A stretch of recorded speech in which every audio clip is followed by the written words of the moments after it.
Jean-Pascal Lemoyne, vice-doyen à la recherche et aux études supérieures en recherche de la Faculté d'éducation de l'Université de Sherbrooke. Et c'est évidemment à ce titre-là que je vais présider la soutenance de thèse prévue, j'allais dire ce matin, en fait. C'est ce matin, ce midi, c'est probablement le plus juste. Donc, bienvenue à la soutenance de thèse de la candidate ici présente, Mme Michaela Claudie Radalatiana. Le titre de la thèse de Mme Radalatiana est « Trajectoire langagière de femmes immigrantes au Québec, études qualitatives auprès de femmes inscrites en francisation ».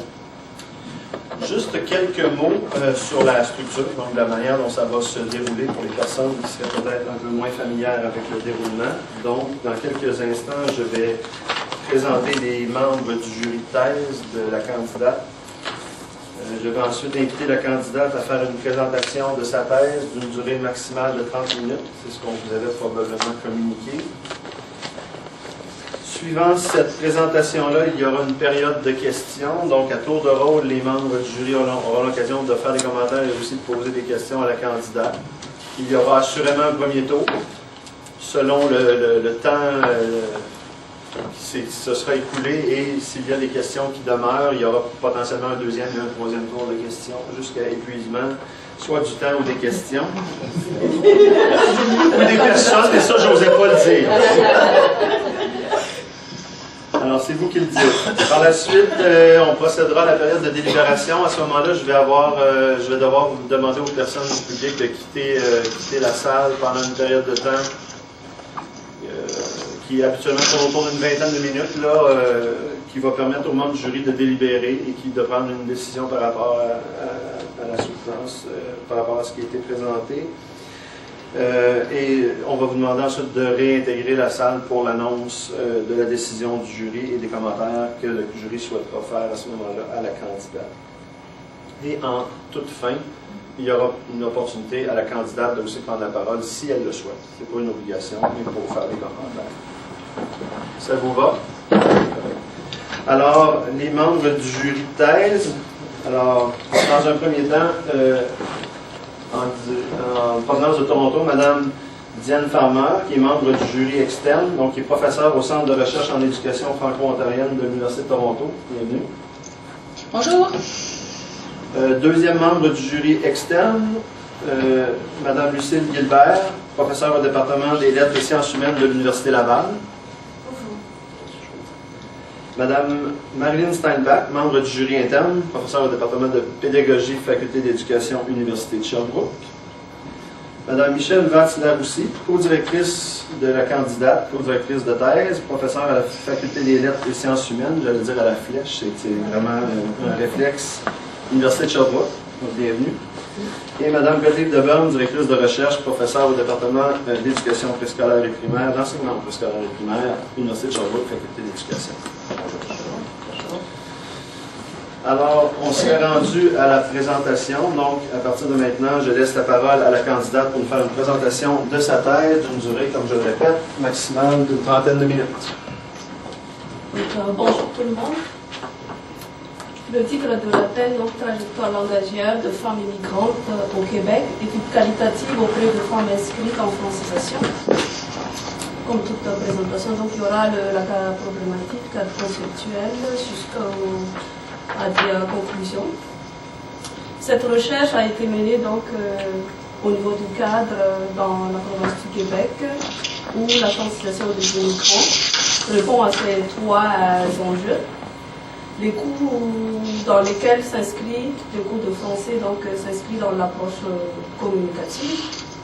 Concrètement, au niveau des problèmes, j'ai constaté donc au niveau des problèmes que la priorité des immigrants, c'est la recherche de travail et la régulation de statut d'immigrant. Concrètement, donc, ils s'inscrivent dans les cours. Par la suite, ils abandonnent le cours quand ils trouvent du travail. Ce qui les amène à travailler dans des endroits où on requiert une maîtrise de français. Et il faut se rappeler qu'ils ont un délai de 5 ans pour revenir s'inscrire dans les cours de français. Donc il y a la priorité, c'est la recherche du travail, la gestion de charges familiales et la régularisation du statut d'immigrant au Québec.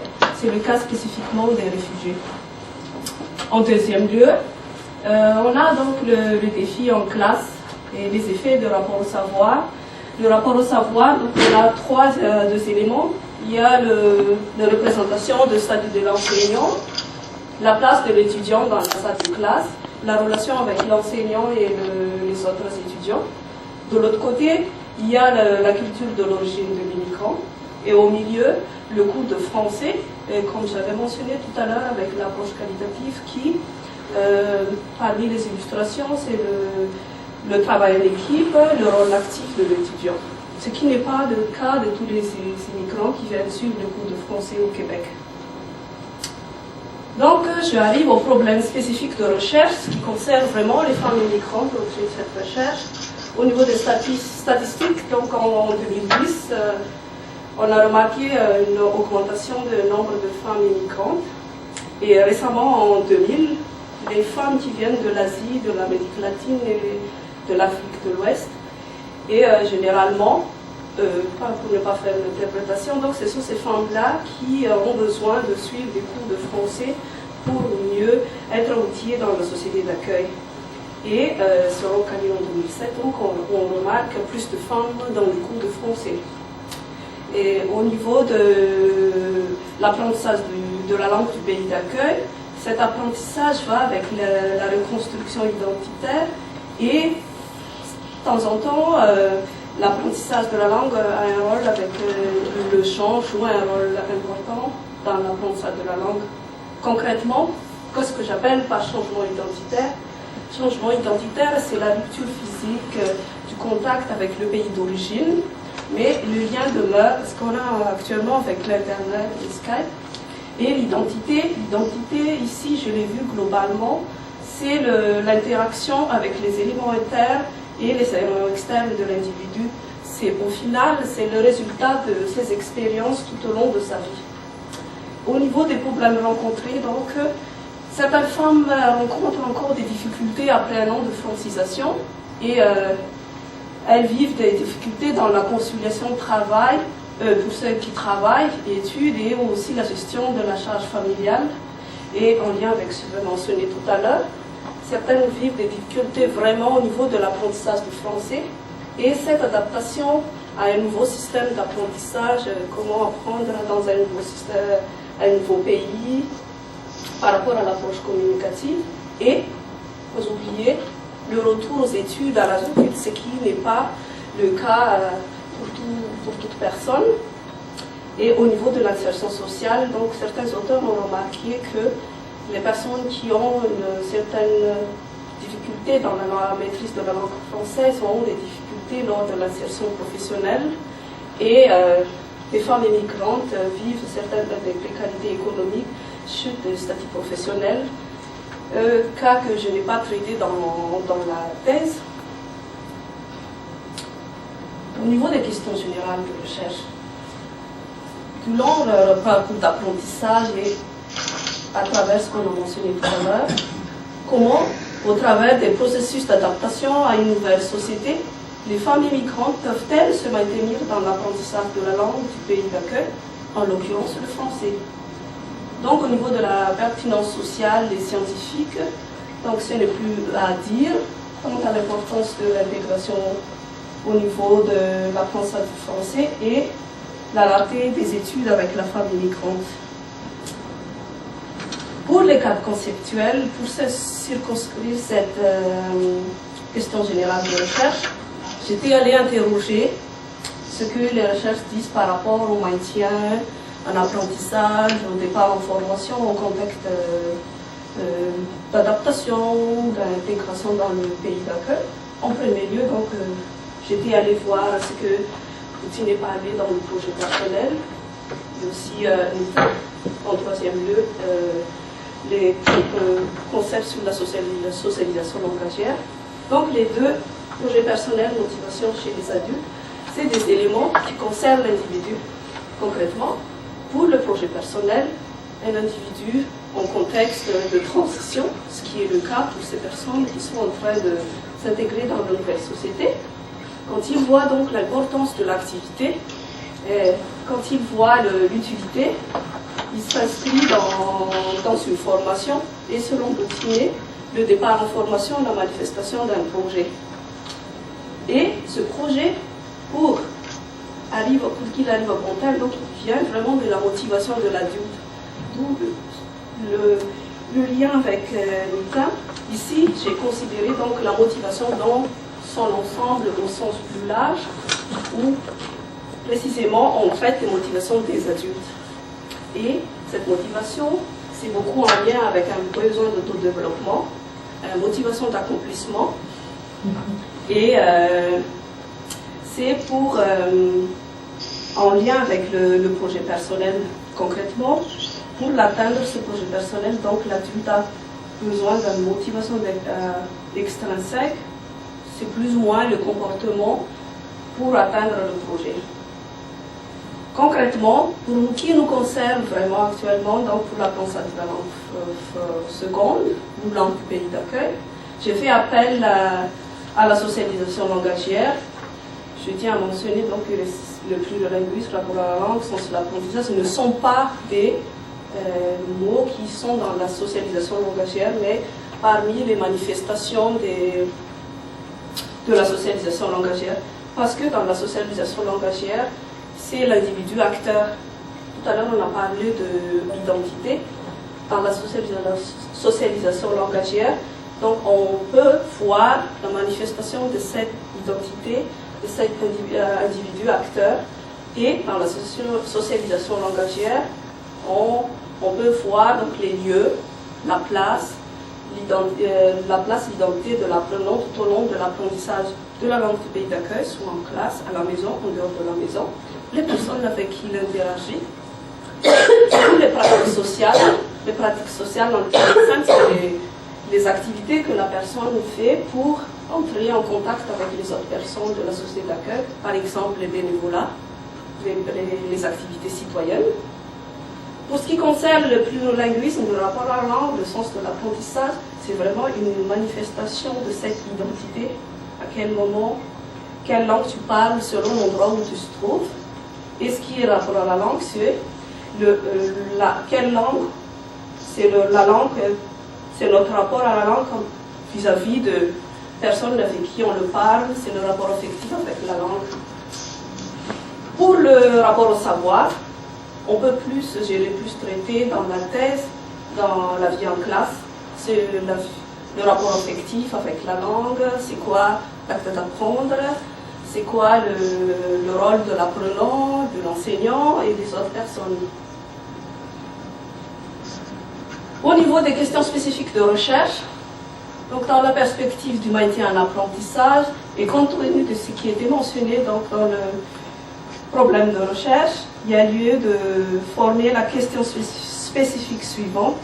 Comment se construisent les trajectoires langagières des femmes migrantes scolarisées, inscrites à des cours de français dans un milieu universitaire en fonction de leur projet personnel, de leur motivation d'accomplissement et de leur socialisation langagière. Pour l'objectif de recherche, donc, c'est d'écrire et comprendre la trajectoire langagière des femmes immigrantes inscrites à cours de français au Québec. Pour atteindre ces objectifs, j'étais allée donc utiliser l'approche biographique précisément, la biographie langagière qui est une technique empruntée aux techniques scientifiques. Et je rappelle donc que la recherche a été conduite à Montréal dans un milieu universitaire avec des femmes scolarisées, résidentes permanentes, niveau intermédiaire en français langue seconde, pour le besoin de l'entrevue de la rédaction du journal d'apprentissage.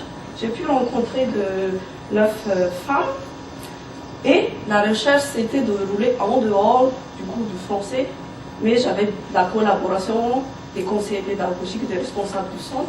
Les entrevues s'étaient déroulées dans un bureau emprunté par le centre. La collecte s'est passée en été 2012 jusqu'en janvier 2013. Et il se rappelait que le cours à temps complet dure à peu près 6 semaines et c'est une raison pour laquelle la recherche a duré 6 semaines parce que j'avais des problèmes pour le retenir après. Au niveau méthodologique encore, pour les outils de collecte de données, j'avais l'entrevue exploratoire, le journal réflexif, une deuxième entrevue réflexive et en parallèle j'avais tenu un journal de bord qui m'a beaucoup aidé. Et pour l'équipe des entrevues, donc il y avait le journal d'entrevue exploratoire, le journal d'apprentissage et puis le guide pour la deuxième entrevue. Dans l'entrevue exploratoire, ça parlait des moments de contact avec la langue française. Par la suite, je leur avais donné un journal dans lequel j'ai copié toutes les questions de la première entrevue, les questions qui concernent la socialisation langagière en classe et la vie à la maison et en dehors de la maison. Donc tout de suite, ils ont commencé la rédaction du journal d'apprentissage à la maison. J'ai demandé à collecter le journal quelque temps avant la deuxième entrevue, dans le but de cibler vraiment des questions qu'elles n'ont pas traitées et préparer la deuxième entrevue. Pour la deuxième entrevue, c'est un mois après la première entrevue. Et dans la deuxième entrevue, donc, il y avait les questions sur le journal d'apprentissage et sur l'utilité de l'entrevue et le fait de tenir compte d'un journal d'apprentissage dans le contexte d'apprentissage de langue seconde. Je tiens à préciser donc que le journal d'apprentissage était un outil de réflexion, c'est un outil de collecte de données au même titre que l'entrevue et la deuxième entrevue. Je n'ai pas donc évalué la qualité de l'écrit, parce que ce n'était pas l'objectif de la recherche.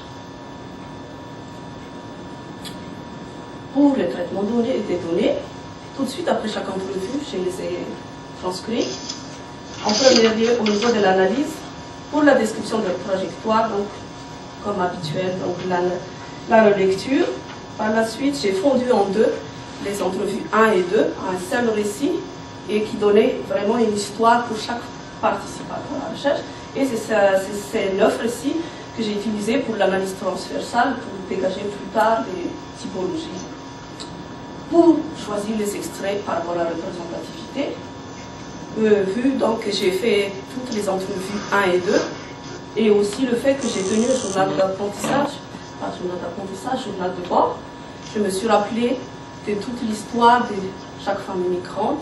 Et au niveau des niveaux, c'est la codification qui m'a permis de voir aussi les thèmes selon au niveau des idées soulignées par chaque participant. Pour la trajectoire langagière, donc il y a cette image-là, ça suit vraiment un ordre espace-temps avant de venir au Québec, la vie avant de s'inscrire au Québec, la vie dans la salle de classe, la vie à la maison et les rencontres avec les autres personnes qui vivent au Québec. Les participants à la recherche. Quelques résultats, étant donné que j'ai 9 récits, dont la longueur est à peu près pour le niveau 2. Niveau 2, c'est plus ou moins donc début intermédiaire. Niveau 3, c'est fin intermédiaire. Pour le niveau 2, j'avais 5 pages pour chaque famille migrante, le récit. Et le niveau 3, c'est à peu près 9 et 10. Comme vous voyez donc, plus dans les activités en classe, donc ils avaient plus de l'oral par rapport au niveau 3. Et dans la socialisation langagière à la maison, certaines personnes utilisent soit le cours avec la colocation, travailler avec les autres personnes déjà établies au Québec, les Français dans la colocation, et au niveau des stratégies, pour la rédaction des journaux d'apprentissage, donc elles ont mentionné qu'elles avaient encore recours à l'Internet ou des traducteurs, étant donné qu'ils n'avaient pas encore beaucoup d'activités d'écriture. Comparativement au niveau pour les personnes du niveau 3, elles avaient plus des activités sur les CV, la lettre de motivation, parce que la plupart vont commencer à se préparer sur le monde du travail. Ce qui fait que même lors des entrevues, elles avaient plus de réponses plus fournies, plus de vocabulaire. Au niveau de la socialisation langagière à la maison, certaines, la plupart, utilisent leur langue maternelle, étant donné que tous les couples, à part une, sont mariés avec des personnes de nationalité qu'elles, en dehors de la maison. Pour le niveau 3, comparativement au niveau 2, on recourt plus au français, et celles qui utilisent leur langue maternelle à la maison ou en dehors de la maison Oui, j'ai mentionné dans l'écrit que c'est une protection de la culture d'origine, mais dans certains cas, effectivement, ça peut être un lien avec le fait qu'ils ont manqué de vocabulaire et aussi il n'y avait pas de personne pour le corriger, donc ils utilisaient la langue maternelle pour la communication. Au niveau de la discussion, donc j'ai choisi les titres donc, selon ce qui était la problématique et aussi les éléments de cadre conceptuel de la méthodologie. Cette trajectoire langagière, partant du pays d'origine, la vie au Québec, par exemple pour les personnes qui ont avec les enfants, la reconstruction identitaire, vraiment dans la dynamique familiale des personnes de même nationalité qui parlent la même langue avec les enfants. La dynamique est différente de celle des personnes où la langue à la maison est différente parce qu'elles vivent en colocation avec d'autres personnes. Pour ce qui est de l'usage de la langue maternelle en public à la maison, j'ai mentionné tout à l'heure, donc c'est plus ou moins vu le manque de vocabulaire, mais aussi le caractère affectif de la langue française, de la langue maternelle. Pour ce qui est l'identité féminine, c'est selon la place ou la place de la socialisation langagière pour chaque femme, c'est-à-dire qu'à la maison, certaines femmes choisissent vraiment d'utiliser leur langue maternelle pour protéger leur culture vis-à-vis de l'éducation de leur enfant. Et en dehors de la maison, elle essaie de parler le français selon le niveau de maîtrise de la langue. Par rapport à la langue française, donc c'était vraiment des langues de souvenir. Nous avons vu cela dans les moments de contact avec la langue française. C'est une langue qui a véhiculé leur projet d'immigration au Québec. Comme vous savez tous, ce sont toutes des résidents permanents. Parmi les critères de sélection, c'est la maîtrise de la langue française. Et, comme toute immigrante, la langue française les aidera pour l'intégration au Québec. Pour ce qui est du plurilinguisme, le plurilinguisme, j'ai mentionné tout à l'heure, donc c'est au niveau des couples qui viennent de même nationalité, donc ils utilisent leur langue maternelle pour se parler entre eux. Et pour ce qui est de l'appartenance à la société d'accueil, lors de rencontres avec les amis, donc elles essaient de parler leur langue maternelle. Quant à l'utilisation de la langue française, certains l'ont mentionné que vu le caractère où le français et l'anglais ont le même statut au Canada, donc elles ont eu des projets pour apprendre ou utiliser cette langue dans le projet de développement professionnel. Pour ce quatrième point qui concerne la continuité de l'apprentissage du français, c'était plus des recherches où on parle beaucoup de la diversité, l'éducation inclusive, où on recourt au bagage de l'apprenant pour l'apprentissage d'une langue seconde, c'est-à-dire comment les apprenants ont appris les autres langues. Donc c'est vraiment une autre tendance de recherche. Pour ce qui concerne l'écriture de la trajectoire langagière, c'est en lien avec le journal d'apprentissage. L'écriture de cette journal donc, les a permis à organiser la vie au Québec, organiser dans le sens où elles ont pu mettre des mots sur leur projet personnel et voir une trace écrite, qu'est-ce qu'elles vont faire, et en lien avec l'identité pour se repérer au niveau de l'intégration au Québec. Et en classe, le fait d'écrire donc les a permis d'être conscient des erreurs qu'elles refait à chaque fois dans l'apprentissage. Certains même ont mentionné qu'elles étaient étonnées, elles ne savaient pas qu'on apprend de cette manière aussi écrire. C'est beaucoup en lien avec le rapport au savoir. C'est quoi l'acte d'apprendre, cette réflexivité, le lien avec l'oral et l'écrit.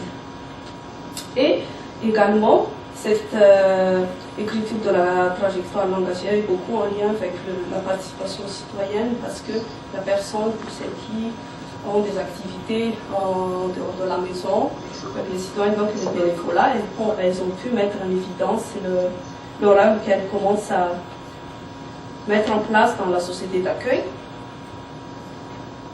Pour la typologie, donc cette typologie, il ne s'agit pas donc de raconter chaque participant à la recherche ou les trois typologies, c'est pour une meilleure façon de comprendre un peu leur réalité et aussi qui permet de mettre en évidence l'importance du parcours. parce que nous avons vu par exemple des personnes mariées avec des enfants, des personnes célibataires qui vivent avec des francophones dans la colocation, et également elle nous a permis de voir que les femmes immigrantes, ce ne sont pas des groupes homogènes. Effectivement, il y a des résidents permanentes, des personnes qui sont mariées, même groupe mariés avec les personnes de même nationalité qu'elles, ou de temps en temps le conjoint suit également le groupe français. Donc les typologies, donc, ça permet d'intervenir peut-être un tout petit peu selon cette réalité. Par exemple, pour le premier, où le français est un projet familial et projet personnel et familial, l'apprentissage du français s'inscrit vraiment dès le premier contact avec la langue française et avec, par exemple, le fait de s'inscrire dans le cours de français en ligne pour préparer l'intégration au Québec, le fait de participer où les enfants, certains cas, les enfants aident les parents dans l'apprentissage de la langue à la maison. Donc c'est vraiment à la fois un projet personnel et un projet familial. Pour le deuxième cas, c'est pour les personnes où il y a le cas, la dynamique avec le français et l'anglais au Québec, langues qui ont le même statut. Donc c'est vraiment un choix ambivalent d'un Canada anglophone.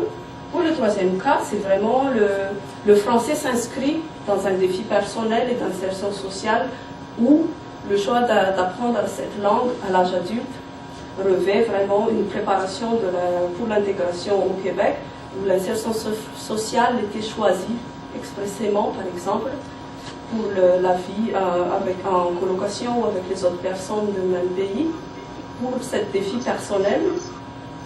Pour le premier et le troisième, on peut en tirer des interventions pour les personnes dans le groupe familial et pour les personnes dans le groupe célibataire. C'est un éclairage, ce n'est pas une généralisation, mais ça nous permet quand même d'apporter quelques éclairages au niveau de l'intervention. Et je mets des limites à cette recherche, bien sûr. Ce sont des personnes qui viennent d'arriver 3-4 mois avant l'arrivée au Québec, des résidents permanents. Elles avaient le projet d'immigrer au Québec, c'est de préparer, aller à l'Alliance française, être en classe ou s'asseoir à côté des autres personnes de même nationalité qu'eux, trouver des moyens d'apprendre le français, écouter la radio, lire le journal. J'ai pu rencontrer donc des personnes de l'Amérique latine, de l'Europe de l'Est. Au niveau de la conclusion, donc, on a vu l'immigration est une sorte de turbulence. Il y a cette quête de sens, et comme il y a le caractère obligatoire du processus de francisation, et le cours de français comme une étape vers l'intégration, c'est pas le processus de l'intégration. Ce qui m'amène donc, on a vu tout à l'heure, l'importance de se pencher sur l'expérience individuelle et le trajectoire que j'ai mentionné tout à l'heure. En haut, le cadre conceptuel, j'ai mentionné trajectoire. En fait, le mot trajectoire, j'ai emprunté à Chanarette 2010 parce qu'elle parlait donc de l'importance de mettre en lien les éléments de la vie pour la motivation en contexte d'apprentissage de la langue. Trajectoire, j'ai fait exprès de le mentionner à la fin. Trajectoire, et le mot trajectoire langagière est un mot que je me suis approprié tout au long de la thèse parce que le mot trajectoire langagière n'est pas encore répertorié dans la littérature. Chanarette 2010, il parlait de trajectoire d'appropriation. Et c'était surtout des événements, des activités que la personne faisait tout au long de l'intégration dans un pays d'accueil, mais il n'était pas mention de projet personnel, ni de motivation d'accomplissement, ni de socialisation langagière. C'est pour la raison pour laquelle, à la fin, je vais donner une définition de ce que j'entends par la trajectoire langagière. Pour la réponse à la question de recherche, comment se construit la trajectoire langagière pour ces personnes donc? Pour eux, le projet personnel, la motivation d'accomplissement, le propulse à donner du sens vraiment au processus d'apprentissage du français, guide leur comportement en classe, s'asseoir à côté de cette personne qui ne parle pas de leur langue, trouver des stratégies à la maison, en dehors de la maison, pour mieux pratiquer la langue française. Et l'apprentissage s'inscrit vraiment dans un projet personnel, par exemple, le fait vraiment d'aider l'enfant pour le devoir à la maison, des projets comme aller retourner à l'université, parce que rappelez-vous, ce sont des résidents permanents, pour les personnes universitaires, elles travaillaient avant de venir au Québec, et le processus d'apprentissage du français, qui est une étape, s'inscrit dans un projet de retour au travail qui, pour les autres, va tout de suite s'inscrire dans trouver du travail dans leur domaine, et également l'augmentation des réseaux d'amis francophones, comme vous savez tous, donc, qui ont une importance capitale lors de l'intégration. Et pour la socialisation langagière, l'immigration, ça transparaît dans les résultats que le fait que l'immigration est planifiée, ce sont des résidents permanents, elles étaient actives en classe, comme j'avais mentionné tout à l'heure. La langue maternelle, vu que ce sont toutes, la plupart, les 8, se sont mariés avec des personnes de même nationalité qu'elles, donc la langue maternelle, il y a le côté affectif, et avec les enfants, il y a le fait de transmettre la mémoire familiale. L'usage du français, donc, dépend du niveau de maîtrise de cette langue. Et je le dis encore, donc ici vraiment l'importance des parcours, parce que il y a des contraintes, nous avons vu que dans la socialisation langagière, par exemple, le rôle du conjoint, comment la dynamique du couple a influencé la socialisation langagière, le fait pour les célibataires qui pouvaient vivre en colocation, colocation avec des francophones, ce qui n'était pas le cas pour les personnes mariées. Ce que j'ai vu, les personnes mariées avec les enfants certains ont moins de socialisation langagière avec les francophones, c'est-à-dire des activités, étant donné le peu de temps disponible à l'heure. Ils ont peu de temps pour pratiquer le français parce qu'ils s'occupaient de l'éducation de leur enfant. Au final, cette trajectoire, donc, il ressortit que c'était vraiment s'inscrit dans un processus d'alphabétisation et il permet de reconnaître l'apport de ces personnes, qui sont ces personnes devant nous, leur bagage culturel, et également ça m'a permis de voir que ce sont des outils qui favorisent la motivation et la persévérance à l'apprentissage. Comme j'ai souligné tout à l'heure, donc ce que j'ai vu dans tous les concepts, donc j'ai vu la trajectoire qui est ressortie par Jeanneret 2010 et par Oni et Chanaret. Donc ils avaient traité le mot trajectoire, mais le mot trajectoire langagière n'était pas sorti jusqu'à maintenant dans la littérature. Et également, il n'y avait pas le lien entre ces trois mots, projet personnel, motivation d'accomplissement et socialisation langagière, ce qui m'a permis de donner une tentative de définition pour le cadre de la présente recherche. La trajectoire langagière, je l'ai définie comme le travail d'écriture et de narration du projet personnel, de la motivation d'accomplissement et de la socialisation langagière pour des immigrants nouvellement arrivés dans un nouveau pays et qui sont en apprentissage de la langue du pays d'accueil. Au niveau de la contribution de la thèse, ce manifeste, ça peut aider pour le maintien en apprentissage pour ces femmes et aussi au niveau pour le cas de l'appropriation personnelle de la langue dans le pays d'accueil. Au niveau universitaire, donc j'ai développé dans la thèse une méthodologie qui est basée sur la biographie langagière. Au niveau de la formation, c'est la narration, l'écriture de cette trajectoire langagière. On peut l'utiliser pour des outils de résilience dans l'apprentissage de la langue française et également l'utilisation du journal d'apprentissage dans les centres sur le maintien en apprentissage. Journal d'apprentissage qui sera suivi par un échange linguistique. Les perspectives de recherche pour des recherches futures, parce que bien sûr beaucoup de choses se sont ressorties tout au long de ce parcours.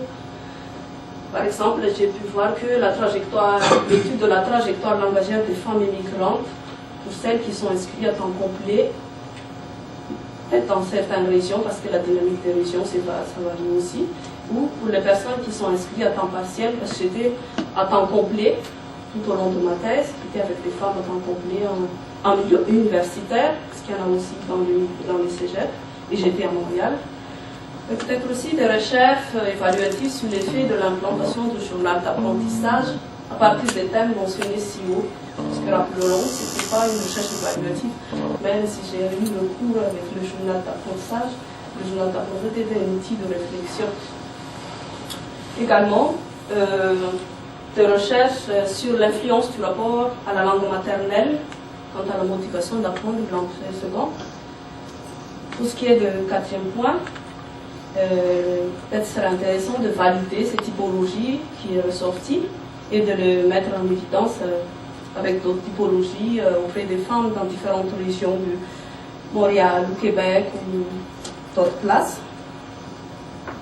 Ah, il y a encore d'autres perspectives de recherche, il y en a beaucoup. Hein. Pour les étudiants, c'est intéressant. Donc, il y a le projet personnel, la motivation d'accomplissement et la socialisation langagière comme facteur de résilience. Je pense que c'est très intéressant de travailler sur tous ces facteurs de résilience et essayer de les valider pour des pistes d'intervention et les étendre à d'autres immigrants. Et ce qui concerne la dimension du genre dans l'étude de la trajectoire langagière pour des femmes dans des centres d'autres places qui offrent des cours de français. Je rappelle donc que le genre, c'est la construction sociale, les attentes qu'on attend d'une personne, d'une femme ou d'un homme, c'est ça ce qu'on appelle le genre.